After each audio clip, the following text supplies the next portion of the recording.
7/2/2025। मीठे बच्चे, तुम्हें चलते फिरते याद में रहने का अभ्यास करना है। ज्ञान और योग यही मुख्य दो चीजें हैं, योग मना याद। प्रश्न है, होशियार बच्चे कौन से बोल मुख से नहीं बोलेंगे? उत्तर कि हमें योग सिखलाओ यह बोल अक्लमंद बच्चे नहीं बोलेंगे। बाप को याद करना सीखना होता है क्या? यह पाठशाला है पढ़ने पढ़ाने के लिए, ऐसे नहीं कि याद करने के लिए कोई खास बैठना है। तुम्हें कर्म करते बाप को याद करने का अभ्यास करना है। ओम शांति। अब रूहानी बाप बैठ रूहानी बच्चों को समझाते हैं। बच्चे जानते हैं रूहानी बाप इस रथ द्वारा हमको समझा रहे हैं। अब जबकि बच्चे हैं तो बाप को या किसी बहन या भाई को कहना कि मुझे बाबा को याद करना सिखलाओ, यह रॉन्ग हो जाता है। तुम कोई छोटी बच्चियां तो नहीं हो ना। यह तो जानते हो कि मुख्य है रूह, वह तो है अविनाशी, शरीर है विनाशी। तो कोई देहधारी कैसे याद करना सिखलाए? क्यों? क्योंकि छोटे बच्चे तो नहीं हो, पहले तो नहीं जानते थे, अभी तो जानते। तुम भी रूह हो और बाप भी क्या है? अविनाशी है। और तो किसी बहन या भाई को ये कहना कि मुझे बाबा को याद करना सिखलाओ, यह रॉन्ग हो जाता है। तुम कोई छोटी बच्चियां तो नहीं हो। यह तो जानते हो मुख्य है रूह, वह तो है अविनाशी, शरीर है विनाशी। बड़ा तो रूह हुआ ना। अज्ञान काल में यह ज्ञान किसको नहीं रहता कि हम आत्मा हैं। शरीर द्वारा बोलते हैं, देह अभिमान में आकर ही बोलते हैं मैं यह करता हूं। अभी तुम देही अभिमानी बने हो। जानते हो आत्मा कहती है, देह अभिमान में आने से क्या कहते हैं? मैं यह करता हूं। और जब आत्मा का पुरुषार्थ करते हैं तो भी तो मैं ही करता है ना, पुरुषार्थ नहीं करते। तो उसमें मैंपन नहीं आता कि मैं कितने डायमंड बनाता हूँ, मैं तो इतने ये करता हूँ, इसमें मैंपन नहीं आता। बाबा तो कह रहे हैं भक्ति मार्ग में देह अभिमान में, शरीर द्वारा बोलते हैं, देह अभिमान में आकर ही बोलते हैं मैं यह करता हूँ। अब तुम देही अभिमानी बने हो, जानते हो आत्मा कहती है मैं इस शरीर द्वारा बोलती हूँ, कर्म करती हूँ। आत्मा मेल है। बाप समझाते हैं यह बोल बहुत करके सुने जाते हैं। कहते हैं हमको योग में बिठाओ। सामने एक बैठते हैं इस ख्याल से कि हम भी बाबा की याद में बैठे, यह भी बैठे। अब पाठशाला कोई इसके लिए नहीं है, पाठशाला तो पढ़ाई के लिए है। माना ये किसकी अवस्था बताई? तुम तो नहीं कहेंगे कि हमको योग में सिखलाओ। तुम कोई क्या नहीं हो, छोटे बच्चे तो नहीं हो, लेकिन छोटे बच्चे होंगे तो उनको क्या चाहिए? भक्ति मार्ग में भी अच्छे भक्त होते हैं तो मंदिर में बैठ के अपने भगवान की भक्ति में लीन हो जाते हैं। जो ऐसे ही होते हैं भक्त, मतलब बच्चा बुद्धि होते हैं, उनको क्या होने, रस्म रिवाज, पंडित जी हो ये सिखाएं, ऐसे करो वैसे करो, कर्म कांड में ही क्या हो जाता है? याद में लीन हो पाते हैं कि उनके मंत्र जाप में ही लीन हो जाए? उनको कोई चाहिए आधार कि उनको सिखाए। सामने एक बैठते हैं इस ख्याल से कि हम भी बाबा की याद में बैठे और यह भी बैठे। अब पाठशाला कोई इसके लिए नहीं है, पाठशाला तो पढ़ाई के लिए है। बाकी ऐसे नहीं कि यहाँ बैठकर सिर्फ तुम्हें याद करना है। बाप ने तो समझाया है चलते फिरते उठते बैठते बाप को याद करो। इसके लिए खास बैठने की भी दरकार नहीं। जैसे कोई कहते हैं राम राम कहो, क्या बिगर राम राम कहे याद नहीं कर सकते? भक्ति मार्ग में सिखा देते हैं ना, सारा दिन क्या करो, राम राम कहो। लेकिन बाबा क्या कह रहे हैं? क्या बिगर कहे याद नहीं कर सकते? याद तो चलते फिरते कर सकते हैं। तुमको तो कर्म करते बाप को याद करना है। आशिक माशूक कोई खास बैठकर एक दो को याद नहीं करते, काम काज धंधा आदि सब करना है। सब कुछ करते अपने माशूक को याद करते रहो। ऐसे नहीं कि उनको याद करने के लिए खास कहाँ जाकर बैठना है। तुम बच्चे गीत या कविताएं आदि सुनाते हो तो बाबा कह देते हैं यह भक्ति मार्ग के हैं। कहते भी हैं शांति देवा, सो तो परमात्मा को ही याद करते हैं ना कि श्री कृष्ण को। श्री कृष्ण क्या है, कौन सा देवा? हाँ, और पुकारते किसको हैं? शांति देवा। पहले आत्मा को क्या चाहिए? शांति चाहिए, उसके बाद सुख। ड्रामा अनुसार आत्मा अशांत हो पड़ी है तो बाप को पुकारती है, क्योंकि शांति सुख ज्ञान का सागर वह है। ज्ञान और योग मुख्य दो चीजें हैं। योग माना याद, उन्हों का हठ योग बिल्कुल ही अलग है। तुम्हारा है राजयोग, बाप को सिर्फ याद करना है। बाप द्वारा तुम बाप को जानने से सृष्टि के आदि मध्य अंत को जान गए हो। तुमको सबसे बड़ी खुशी तो यह है कि हमको भगवान पढ़ाते हैं। भगवान का भी पहले पहले पूरा परिचय होना चाहिए। ऐसा तो कभी नहीं जाना कि जैसे आत्मा स्टार है वैसे भगवान भी स्टार है, वह भी आत्मा है, परंतु उनको परम आत्मा सुप्रीम सोल कहा जाता है। वह कभी पुनर्जन्म तो लेते नहीं। ऐसे नहीं कि वह जन्म मरण में आते हैं, नहीं, पुनर्जन्म नहीं लेते। ऐसे नहीं कि वह जन्म मरण में आते हैं। किसकी बात है ये? जो बोला आत्मा स्टार है, उनके लिए तो ये दूसरी लाइन आई ना, पुनर्जन्म में नहीं आते। जन्म लिया तभी तो शिव जयंती मनाते हैं, लेकिन मैं पुनर्जन्म में नहीं आता। लेकिन उससे पहले ऐसे नहीं कि वह जन्म मरण में आते हैं। जो प्रवेश है उसमें भी ज्योति बिंदु जो कहा स्टार है, उसके लिए नहीं कहेंगे। खुद आकर समझाते हैं मैं कैसे आता हूं। त्रिमूर्ति का गायन भी भारत में है। त्रिमूर्ति ब्रह्मा विष्णु शंकर का चित्र भी दिखाते हैं। जिसका गायन है, जिसका चित्र है, जिसका नाम है, वो कभी हुआ है या नहीं हुआ है? तो कितनों का नाम लिया? तीन मूर्ति। हाँ, बेसिक ब्राह्मण क्या कहते हैं? वही ब्रह्मा की आत्मा है, वही विष्णु बनती है, और बाबा तो जैसे बुद्धू ही हो गया। त्रिमूर्ति त्रिमूर्ति, अगर वही वो बनता है जैसे श्याम सुंदर, पहले श्याम था फिर सुंदर बना, तो एक ही नाम है या अलग अलग रूप दिखाते हैं श्याम सुंदर का? एक ही को कहते हैं ना श्याम सुंदर। पहले आत्मा श्याम थी फिर सुंदर बन गई। तो बाबा तो क्या कह रहे हैं? त्रिमूर्ति ब्रह्मा विष्णु शंकर का चित्र भी दिखाते हैं। शिव परमात्माए नमः कहते हैं ना।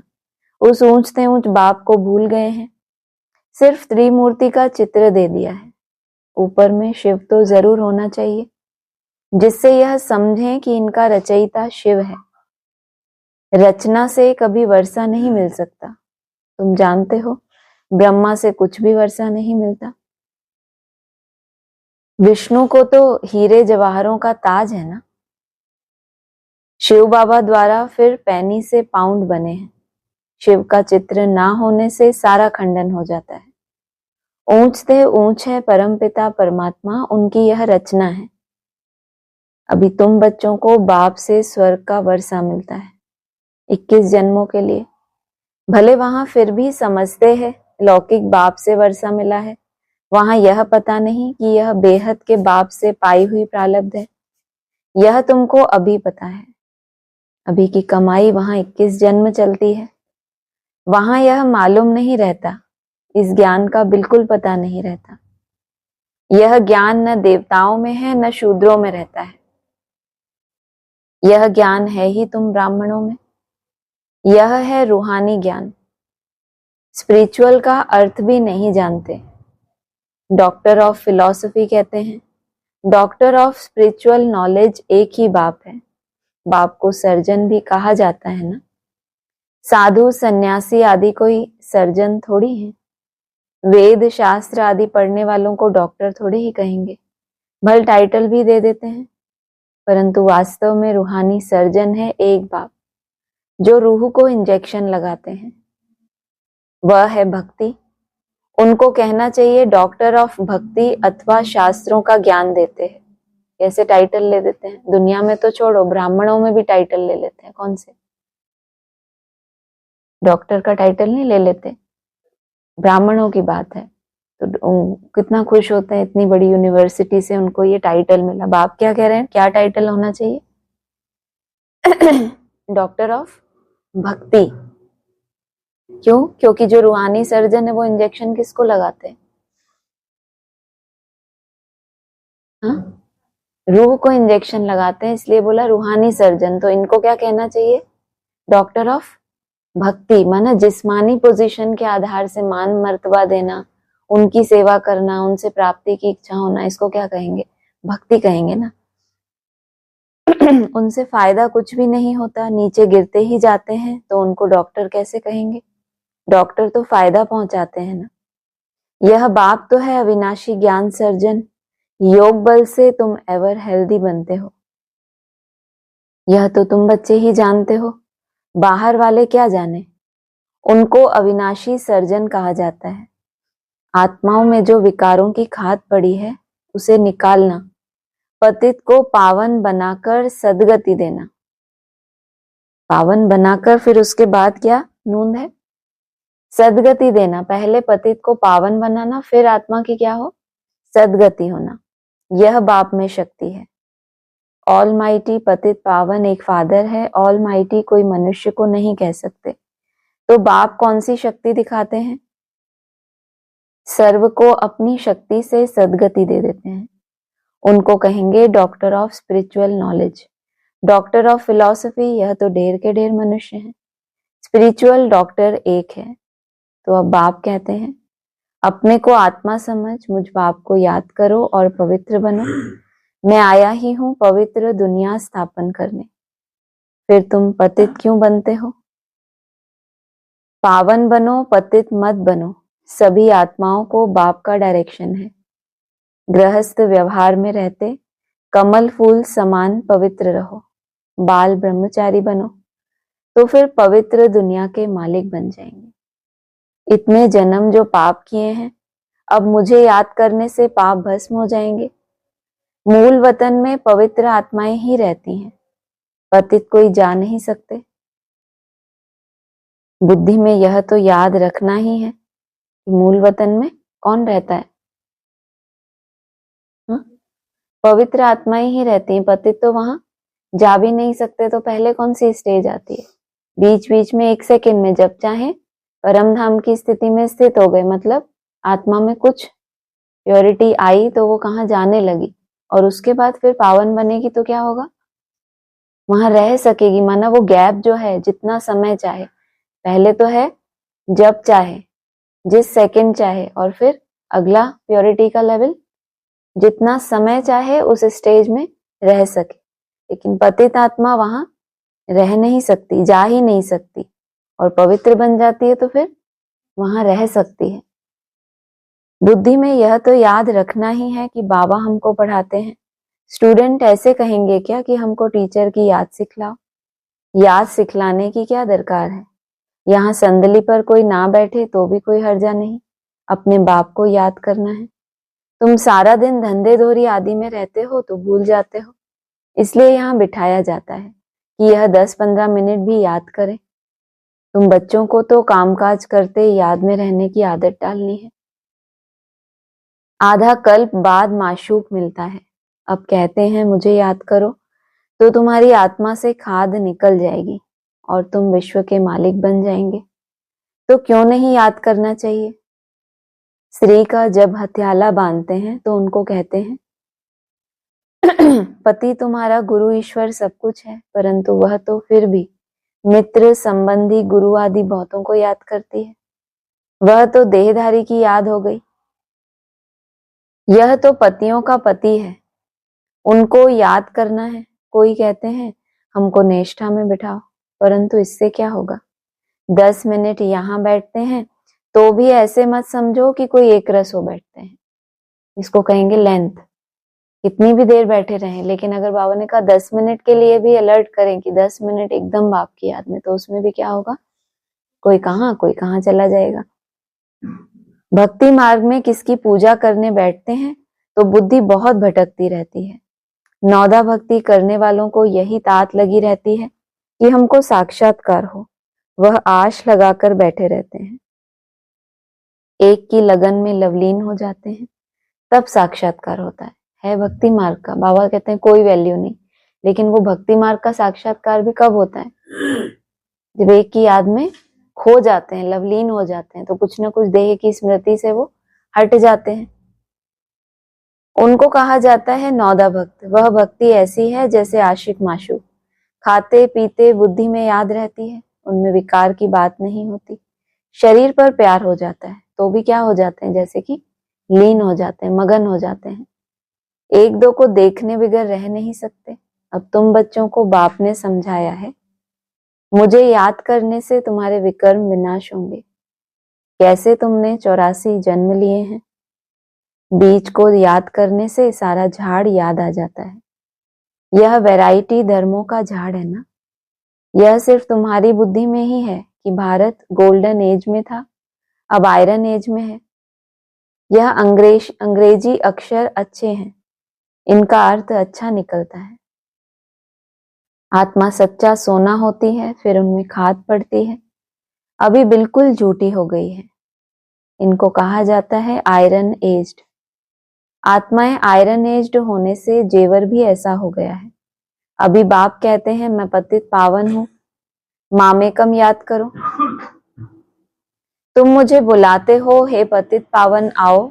मैं कल्प कल्प आकर तुमको यह युक्ति बतलाता हूँ, मन मना भव मध्याजी भव, अर्थात स्वर्ग के मालिक बनो।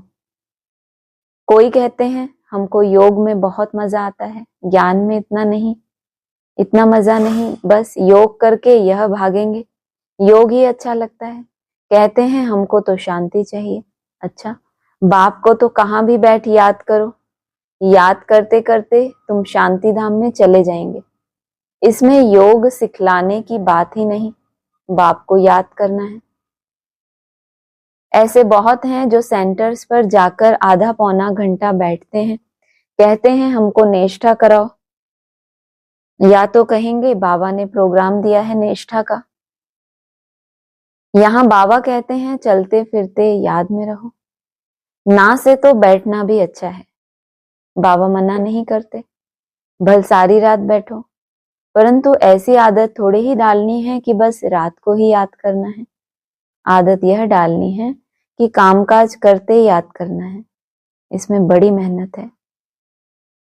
माना रात भर जाग के आप बैठे रहे तो वो कोई बड़ी बात नहीं बोल रहे बाबा। रात भर माना बाबा रात कहते हैं अमृत वेला को, पूरा अमृत वेला ही बैठे रहे, बहुत मेहनत की, सिर्फ बैठे ही रहे किस लिए, याद करने के लिए। उसमें नहीं बोला, आगे बोला आदत यह डालनी है कि कामकाज करते याद करना है। इसमें बड़ी मेहनत है, बुद्धि घड़ी घड़ी और तरफ भाग जाती है।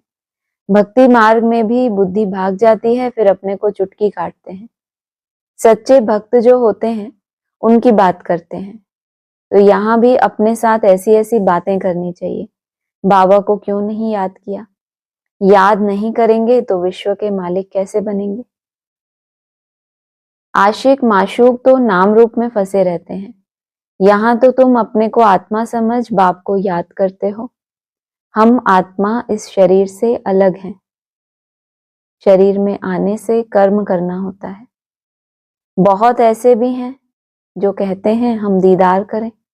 अब दीदार क्या करेंगे, वह तो बिंदी है ना, लेकिन आश है किसकी? दीदार की। तो कोई ना कोई क्या कराते हैं बाप? साक्षात्कार कराते हैं। अच्छा, कोई कहते हैं श्री कृष्ण का दीदार करें। श्री कृष्ण का तो चित्र भी है ना, जो जड़ है सो फिर चैतन्य में देखेंगे। इससे फायदा क्या हुआ? माना भक्ति मार्ग में वो जड़ चित्र देखेंगे, तुम चैतन्य चित्र माना है तो वो भी 5 तत्वों का पुतला ना। अगर चैतन्य को देख लिया तो भी उससे फायदा क्या? तुम बन गए क्या? वैसे आत्मा को तो नहीं देखा, आत्मा के अंदर की क्वालिटी, या सिर्फ एक आपने क्या देखा, बाहरी सजा सजाया रूप, क्योंकि बुद्धि में बैठा है ना श्री कृष्ण कैसा होता है, ऐसे मोर मुकुट होता है, ये होता है, वो होता है। तो फिर देखा क्या? वो जड़, ये चैतन्य। साक्षात्कार से थोड़े ही फायदा होगा। तुम बाप को याद करो तो आत्मा पवित्र हो। नारायण का साक्षात्कार होने से नारायण थोड़े ही बन जाएंगे। क्या बोला? सिर्फ नारायण का साक्षात्कार होने से तुम नारायण थोड़ी बन जाएंगे। ये तो साक्षात्कार मतलब क्या क्या बोला था मुरली में? हाँ, साक्षात्कार मतलब एम ऑब्जेक्ट, तुम्हें लक्ष्य दिया। जैसे बोला ना, लक्ष्य लेते हैं बचपन में, ये बनेंगे ये बनेंगे। तो साक्षात्कार क्या है? सिर्फ एक एम ऑब्जेक्ट। तुम जानते हो हमारी एम ऑब्जेक्ट है ही लक्ष्मी नारायण बनने की, परंतु पढ़ने बिगर थोड़े ही बनेंगे। पढ़कर होशियार बनो, प्रजा भी बनाओ, तब लक्ष्मी नारायण बनेंगे। मेहनत है, पास विद ऑनर होना चाहिए। मेहनत किस बात में है? प्रजा बनाने में, संदेश देने में। लेकिन कैसी प्रजा? यथा राजा तथा ही प्रजा। आप समान बनाने की सेवा करेंगे तो कहेंगे इसमें भी मेहनत है। पास विद ऑनर होना चाहिए, जो धर्मराज की सजा न मिले। यह मुरब्बी बच्चा भी साथ है। यह भी कहते हैं तुम तीखे जा सकते हो। एम ऑब्जेक्ट क्या बताया ऊपर? लक्ष्मी नारायण। ऐसी मेहनत करनी है जो क्या बनो? पास विद ऑनर, धर्मराज की तुमको सजा न खानी पड़े। तो ये हो गई लक्ष्मी नारायण की बात। फिर आगे बोला यह मुरब्बी बच्चा भी साथ में है। कौन बच्चा? ब्रह्मा बाबा माना दादा लेखराज की आत्मा। एम ऑब्जेक्ट तो क्या बता दिया?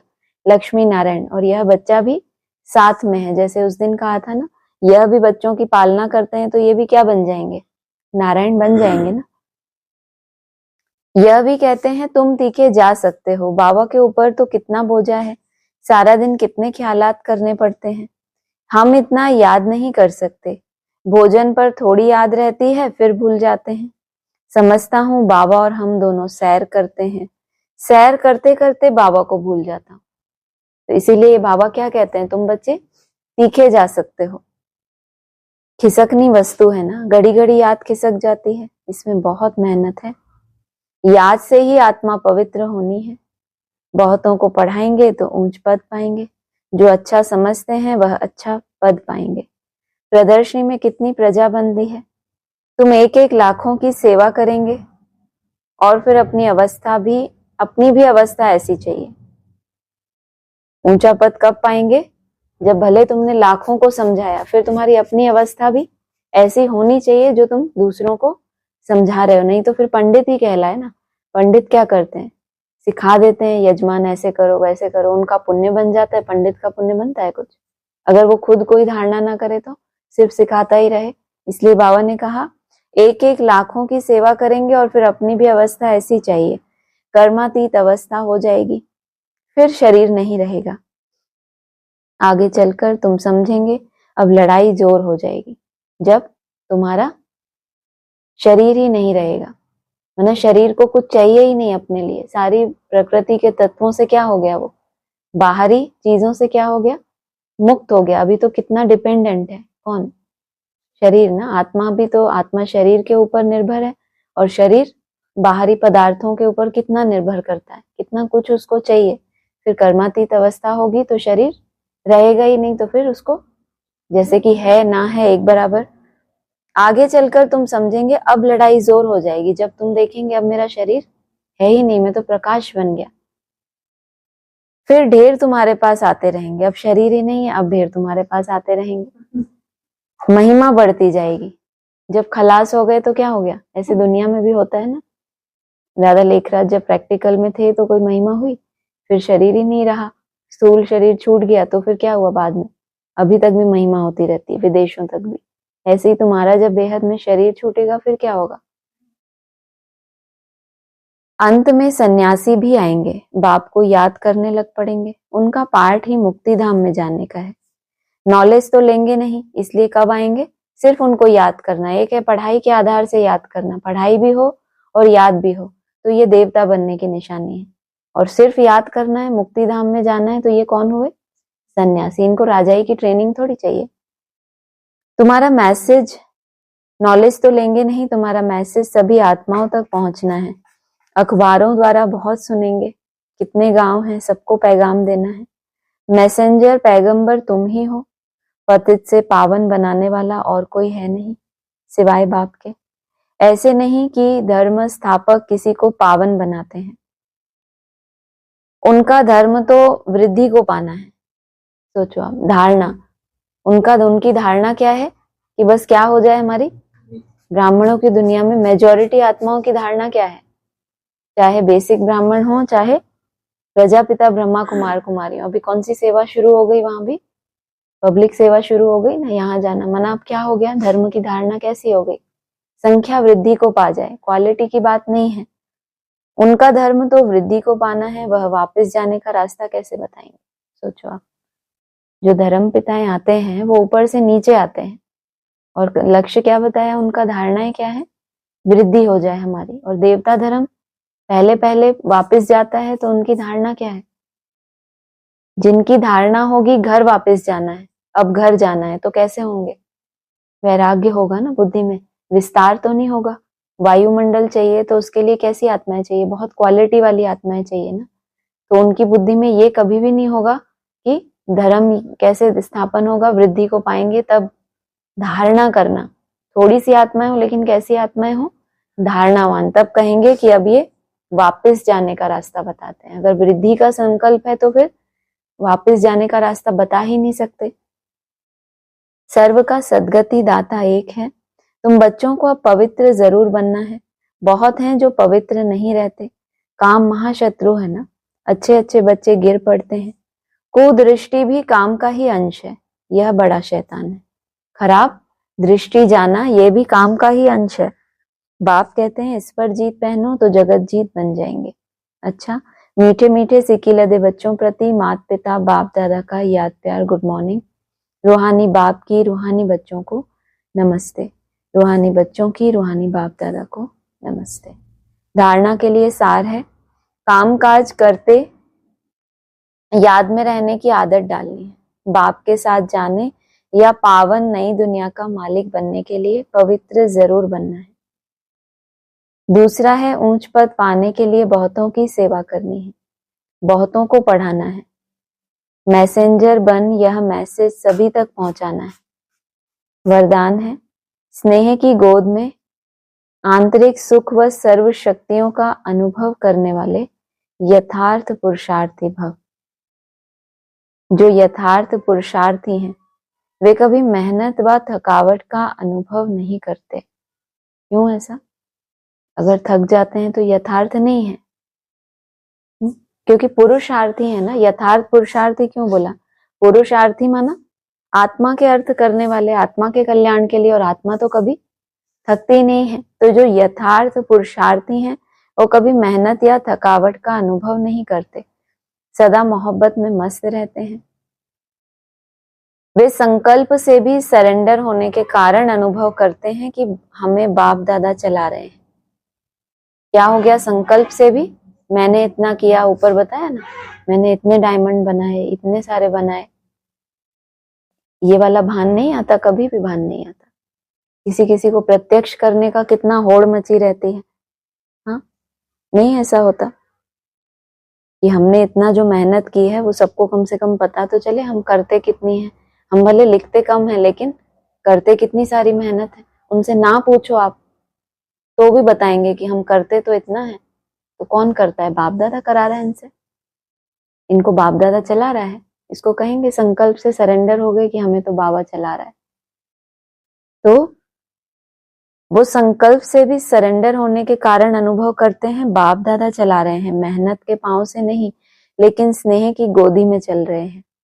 स्नेह की गोद में सर्व प्राप्तियों की अनुभूति होने के कारण वह चलते नहीं लेकिन सदा खुशी में, आंतरिक सुख में, सर्व शक्तियों के अनुभव में उड़ते रहते हैं।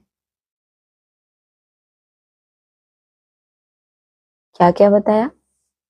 स्नेह की गोदी में चल रहे हैं, मेहनत के पांव से नहीं लेकिन स्नेह की गोदी में चल रहे हैं। माना इतना हल्के हैं, छोटे बच्चे हैं उनको ही गोदी में उठाया जाता है, या बड़े और मोटे ताजों को ही गोद में उठाता है? छोटों को ही उठाएंगे। छोटा बच्चा भी कोई भारी भरकम हो, देवान वाला, तो उसको भी कोई नहीं उठाता, कि दूर से ही खिलाते हैं, हाँ ठीक है ठीक है। गोदी में होता है बच्चा तो उसको कितना अच्छा होता है कि मिट्टी में पाँव नहीं पड़ते, गोदी में ही झूल रहा है। तो इतने हल्के बने, इतना बाल स्वरूप होने, बाल स्वरूप मतलब क्या?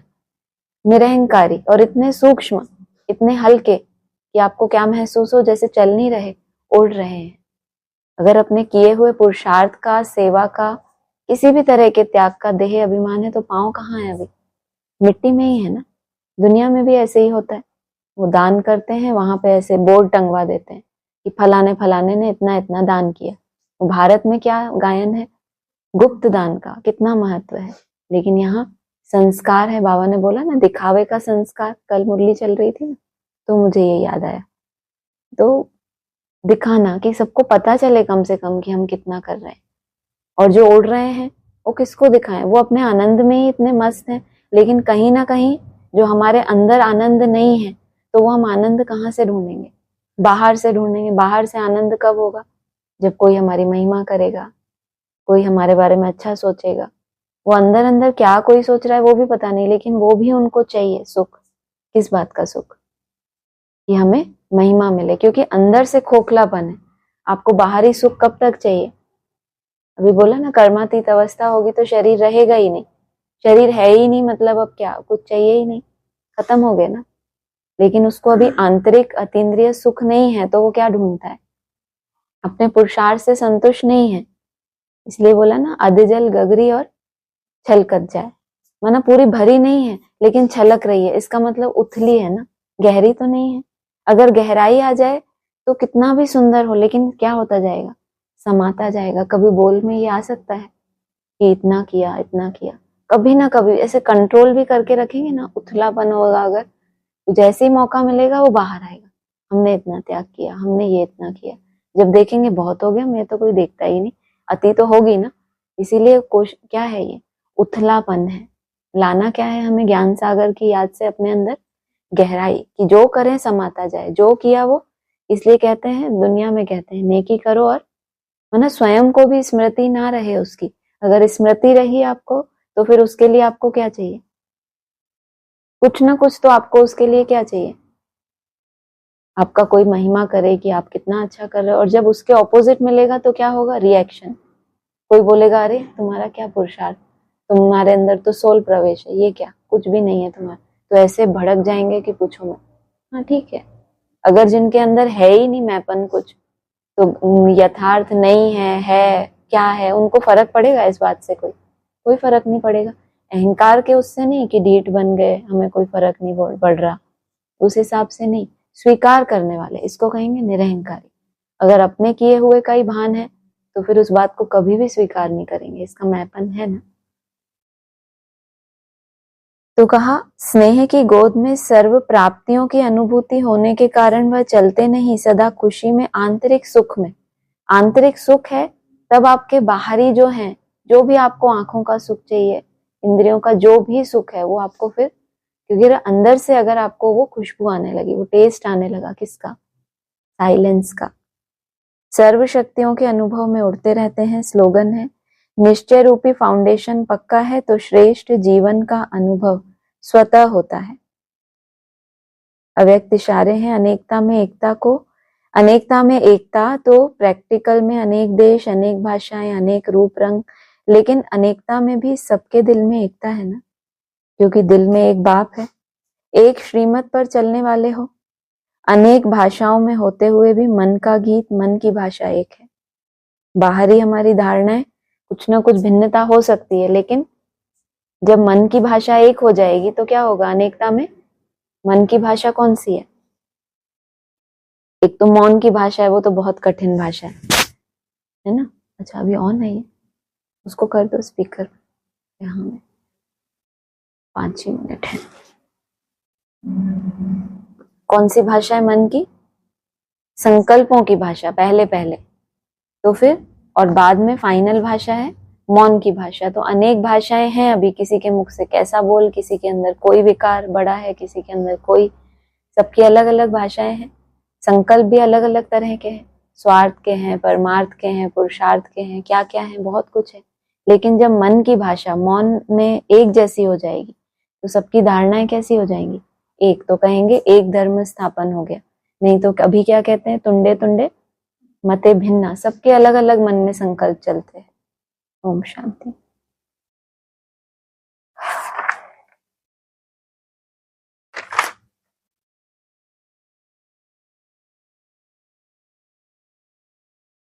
नौ 10/2024 का है। यह चित्र तुम दिखाते हो तो कोई पूछेंगे कि ब्रह्मा में भी अपनी आत्मा होगी, और यह जो नारायण बनते हैं उनमें भी अपनी आत्मा होगी। दो आत्माएं हैं ना,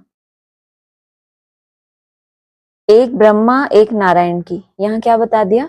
दो आत्माएं हैं। कौन सी? एक ब्रह्मा की है, एक नारायण की है। पीछे मुरली में आया ना क्या सुना? ये तो एम ऑब्जेक्ट हो गई लक्ष्मी नारायण, और यह भी मुरब्बी बच्चा साथ में ये कहते हैं तुम हमसे भी तीखे जा सकते हो, हमारे ऊपर तो मामला बहुत है। फिर एक और पॉइंट याद दिलाया था कि यह इतनी बच्चों की पालना करते हैं तो यह भी क्या बनेंगे, नारायण, लेकिन बाद में। इसलिए 3 मूर्तियों में भी एक मूर्ति ब्रह्मा है, एक विष्णु, एक शंकर, तो ब्रह्मा भी तो बाद में ब्रह्मा सो क्या बन जाते हैं। ऐसा नहीं कि ब्रह्मा है नहीं, लेकिन बाद में विष्णु बना, तो इसलिए टाइटल क्या मिला, ब्रह्मा का।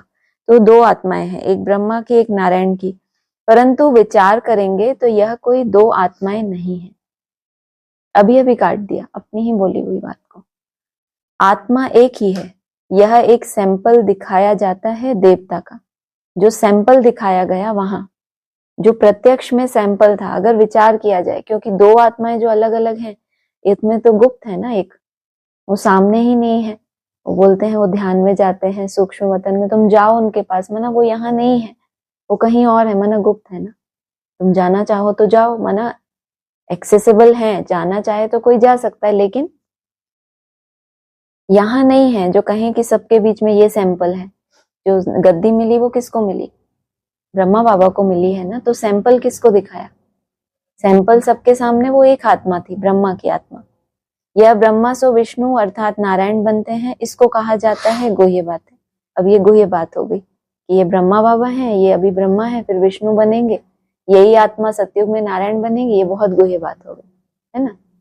जब कहते हैं तत्त्वम, ये होती है गुह्य बात, ये पास विद ऑनर बनते हैं, ये बच्चा भी साथ में है जो मुरली में हमने सुना, तो वो बात है। अगला इसी से रिलेटेड है, ब्रह्मा और विष्णु की कोई 2 आत्माएं नहीं है, वैसे ही सरस्वती और लक्ष्मी, इन दोनों की 2 आत्माएं हैं या एक है। पहले क्या बोला, इन दोनों की 2 आत्माएं हैं या एक है, आत्मा एक है, शरीर 2 है, यह सरस्वती ही फिर लक्ष्मी बनती है, इसलिए एक आत्मा गिनी जाएगी। अगर है ही एक आत्मा तो ऐसे क्यों बोला एक आत्मा गिनी जाएगी, ऐसे बोले ना, है ही एक आत्मा, गिनी एक जाती है। जैसे वो बताया ना वैष्णो देवी होते हैं, तो उसमें कितनी आत्माएं हैं, वो कब पता चला आपको, तो ज्ञान में आने के बाद समझ आई ना अच्छे से। वहां तो ऐसा समझते थे कि आत्मा इसमें जो है चैतन्य वो अलग है, तो जो देह भान वाली मूर्ति अलग है, ये परा है, ये अपरा है, कुछ समझते थे, तो गिनी जाएगी एक ही आत्मा, इसीलिए एक आत्मा गिनी जाएगी। 84 जन्म एक ही आत्मा लेती है, पूरे 84 जन्म, पूरा ऑलराउंड पार्ट, इनमें से भी कोई सरस्वती तो लक्ष्मी बनती है, लेकिन ये तो बना, कोई बना और कोई है, इसलिए बोला था मुरली में, जो नारायण बने हुए हैं हम उनकी क्या करते हैं, खातिरी करते हैं। और ब्रह्मा सो तो नारायण बनते हैं, माना बाद में, वो हो गए तत्वम, और सरस्वती लक्ष्मी, जगदम्बा और सरस्वती, ये दोनों ही लक्ष्मी बनती हैं, लेकिन कोई ऑलरेडी लक्ष्य प्राप्त कर लिया ना, लक्ष्य मुझे मिला है तो प्राप्त भी करेंगे ना, या सिर्फ मिला हुआ है, इसलिए एक आत्मा गिनी जाएगी। 84 जन्म एक ही आत्मा लेती है, यह बड़ी समझ की बात है। माना इसमें तो कोई समझ की बात ही नहीं लगती, कितना आसान है, किसी भी ब्राह्मण से पूछो कि ये जगदम्बा सरस्वती है, यही जगदम्बा है, यही सरस्वती है, यही लक्ष्मी बनेगी। तो बाबा क्या कह रहे हैं, गिनी जाएगी एक आत्मा, गिनी जाएगी, लेकिन दोनों आत्माएं, बोलो ना, दोनों की 2 आत्माएं हैं या एक है। अब अगर 2 हैं तो 2 ही आत्माएं होंगी ना, कितना बुद्धू बनाते हैं। यह बड़ी समझ की बात है, ब्राह्मण सो देवता, देवता सो क्षत्रिय बनते हैं। आत्मा एक शरीर छोड़ दूसरा लेती है, आत्मा एक ही है, एक यह सैंपल दिखाया जाता है। आत्मा एक ही है, माना जो आत्मा बन गई वो एक ही है, और एक ही है, फिर सैंपल दिखाया जाता है। आत्मा को कैसे दिखाएं, तो आत्मा बन गई ना। कैसे ब्राह्मण सो देवता बनते हैं, हम सो का अर्थ कितना अच्छा है, इनको कहा जाता है गुह्य गुह्य बातें। मैंने कहा ना पहले, ये गुह्य बात नहीं है ब्रह्मा सो नारायण, तत्वम, माना हम सो बनते हैं, तुम भी यही बनते हो, ये है गुह्य बात, कि कौन पहले बना हुआ है और कौन पहले फिर बाद में बनते हैं। तो कहेंगे सो, हम भी सो लक्ष्मी बनते हैं, सो क्या कहा यहाँ, हम सो का अर्थ कितना अच्छा है, इनको कहा जाता है गुह्य बातें, नहीं बोला, डबल बोला, गुह्य गुह्य बातें। अगला है, जैसे ओल्ड दिल्ली और न्यू दिल्ली कहा जाता है, बाप समझाते हैं मीठे मीठे बच्चों, न्यू वर्ल्ड में न्यू दिल्ली होगी, यह तो ओल्ड वर्ल्ड में ही कह देते हैं न्यू दिल्ली, इनको न्यू कैसे कहेंगे? जो देह ली है वो भी कैसी होनी चाहिए? देहली है ना, देह ली है, लेकिन देह कैसी होनी चाहिए? न्यू होनी चाहिए। इसलिए कहा new man of the world. माना न्यू, माना किस हिसाब से? मन बुद्धि तो न्यू है ही, लेकिन शरीर भी सात्विक सतो प्रधान अर्थात नया बन गया, इसलिए बोला रिज्यूविनेट। इनको न्यू कैसे कहेंगे? बाप समझाते हैं नई दुनिया में नई दिल्ली होगी, उनमें यह लक्ष्मी नारायण राज्य करेंगे, उसको कहा जाता है जाएगा सतयुग। तुम इस सारे भारत में राज्य करेंगे, तुम्हारी गद्दी जमुना किनारे पर होगी, पिछाड़ी में रावण राज्य की गद्दी भी यहाँ ही है, राम राज्य की गद्दी भी यहाँ होगी, नाम दिल्ली नहीं होगा, उसको परिस्तान कहा जाता है। क्योंकि सिर्फ एक देहली उसकी बात तो नहीं है ना, कि जिसको आधार लिया बस वो। देहली मतलब तो एक आत्मा हो गई, और परिस्तान परियों का स्थान, उसमें क्या हो गया? बहुत सारी आत्माएं हो गई ना। तो तब उसको क्या कहेंगे? जब तुम्हारा राज्य होगा जमुना किनारे, तो किस पे राज्य करेंगे? संगठन होगा तो राज्य होगा ना। तो कहा गद्दी भी यहाँ होगी, नाम दिल्ली नहीं होगा, उसको परिस्तान कहा जाता है। फिर जो जैसा राजा होता है वह अपनी गद्दी का ऐसा नाम रखते हैं। तो ये नाम है परिस्तान, माना ये कैसा राजा है? पूरे संगठन को साथ लेके चलना है, तो नाम किसके आधार पे दिया? जो परियां वहां ज्ञान योग से उड़ रही हैं, उस आधार पे नाम दिया। फिर एक नाम दूसरा कौन सा आया दिल्ली का? हाँ, शाहजहांपुर भी नाम रखा था। शाहजहां ने जब दिल्ली पे राज किया तो किसके नाम पे रखा? अपने नाम पे रखा या अपने सहयोगियों के नाम पे रखा? जो जो साथी हैं उनके नाम पे रखा। तो जैसा राजा होगा वैसा ही क्या करेगा? नाम बदलता जाता है दिल्ली का। तो अपनी गद्दी का ऐसा नाम रखते हैं। अच्छा, ओम शांति।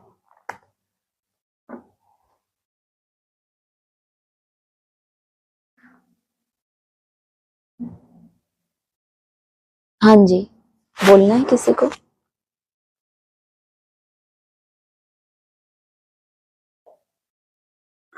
ओम शांति। ओम शांति। वो पहला वाला पॉइंट बहुत कंफ्यूजिंग था। पहली बार सुना आपने? पहले भी एक बार आया था ये, इसीलिए मैं ज्यादा क्लियर नहीं किया। हाँ, ब्रह्मा, उसमें मतलब इतना समझ लो आप सार में कि ब्रह्मा ही पहले बोला कि दो आत्माएं हैं, एक ब्रह्मा एक नारायण, पहले ये बता दिया। फिर बता दिया कि ये ब्रह्मा ही सो नारायण बनते हैं, माना एक का ही सैंपल रखा जाता है, माना सैंपल एक रखा जाता है। लेकिन जैसे दुकान होती है तो वहां पर सामने शोकेस में तो एक ही रखा जाएगा, लेकिन अंदर और भी है कि नहीं है? हो सकता है उससे बेहतर भी हो, लेकिन जो अच्छी दिखने वाली चीज होती है उसको बाहर रखा जाता है, शोकेस में रखा जाता है। तो उस हिसाब से बोला कि सैंपल एक का रखा जाता है। बाकी उसमें ये क्लियर है कि नारायण जो बनते हैं वो भी हैं, और ये ब्रह्मा की आत्मा भी सो नारायण बनती है दो आत्माओं की बात। इसीलिए बोला ये गुह्य बात है। पॉइंट आज ग्रुप पे डाल देंगे तो अच्छे से पढ़ के उसकी एक एक लाइन का समझ आएगा जब इस तरह से टैली करेंगे। हाँ जी, हाँ जी, हाँ जी, हाँ जी। और आज का जो स्लोगन था वो बहुत अच्छा लगा। निश्चय रूपी फाउंडेशन पक्का है तो श्रेष्ठ जीवन का अनुभव स्वतः होता है। हाँ जी, माना ब्राह्मण जीवन जो है हमारा, जीवन जो है, तो ब्राह्मण जीवन में श्रेष्ठता का अनुभव नहीं होता, क्योंकि उसका कारण ही ये है कि कहीं ना कहीं संशय बना रहता है, या तो स्वयं के ऊपर, ड्रामा की सीन्स के ऊपर। तो ऐसा कोई विशेष अनुभव नहीं होता कि हम ब्राह्मण हैं, हम दुनिया में इतने श्रेष्ठ हैं। चिंतन की बात अलग है, बार बार रिपीट करना, सुबह उठते ही 5 बार रिपीट करो मैं ये हूँ, मास्टर हूँ, ये सब रिपीट करना एक अलग बात है। लेकिन आपको निश्चय हो जाए, आपको वो आपके समा जाए निश्चय आपके रगों में, वो एक बहुत अलग बात हो जाती है। हाँ जी,